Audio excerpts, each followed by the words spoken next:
I want you to imagine something terrifying. A missing woman does not scream for help. She whispers it, because the person standing next to her might be the reason she disappeared in the first place. In 2016, on a quiet Caribbean island, a woman leaned forward and quietly said 2 words. Help me. Not shouted, not dramatic, almost hidden. And if that woman was Lynn Bradley, then the most horrifying truth is this. Backhand index pointing right, we found her. And we ignored her. Tonight, you're about to see why investigators are no longer asking if Amy survived the cruise ship, but how long she's been hiding in plain sight. Stay with me, because one microscopic detail from her childhood just changed everything.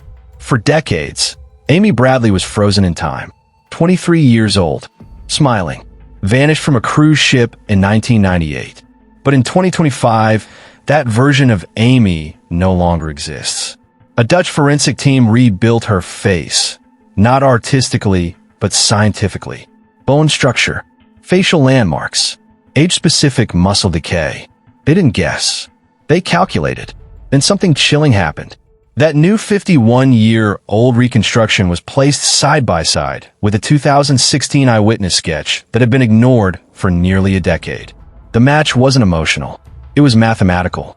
To put that into perspective, in European courts, this level of match is considered evidentiary, not speculative. And suddenly, one terrifying question resurfaced. If this face is real, then who was the woman living under a nickname on a Caribbean island? Locals didn't call her Amy. They called her Blondie, and they all recognized her. But recognizing a face is one thing. Hearing a whispered confession is another. In 2016, a retired police officer sat at a beachside café, not on duty, not investigating, just drinking coffee. That's when a woman approached him. She didn't look panicked. She didn't run. She leaned in and whispered, "Help me." Then, even quieter, "Kidnap." What made this moment different wasn't the words. It was the details. A faint scar near her temple, a small birthmark on her shoulder, a subtle speech lisp. Details you don't imagine. Details you notice. The officer reported it immediately, and nothing happened. No photos, no follow-up, no urgency. That report sat untouched for 10 years. Think about that. If Amy Bradley was alive in 2016, then the window to save her was not closed. It was ignored. But what if this wasn't the first time she was seen? In 2005, an image surfaced online, an escort advertisement from the Caribbean. The woman called herself Jazz. Blonde. Fearful. Not in control. Investigators noticed something disturbing. A mole. Amy Bradley had the same one. Then forensic analysts noticed more. The furniture. The electrical outlets. The room itself. All geographically tied to Caribbean islands. The website vanished overnight.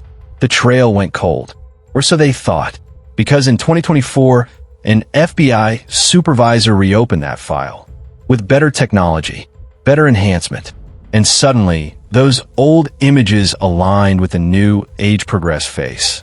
Not perfectly, but close enough to reopen the case. And that's when witnesses started emailing the FBI without knowing each other. After the new reconstruction went public, emails flooded in. Different people, same message. That's her.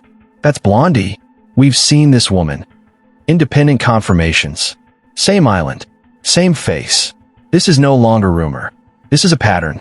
If Amy Bradley was alive in 2005 and alive again in 2016, then the most disturbing possibility remains unanswered. Backhand index pointing right, is she still alive now? And if she whispered for help once, she may still be waiting for someone to listen.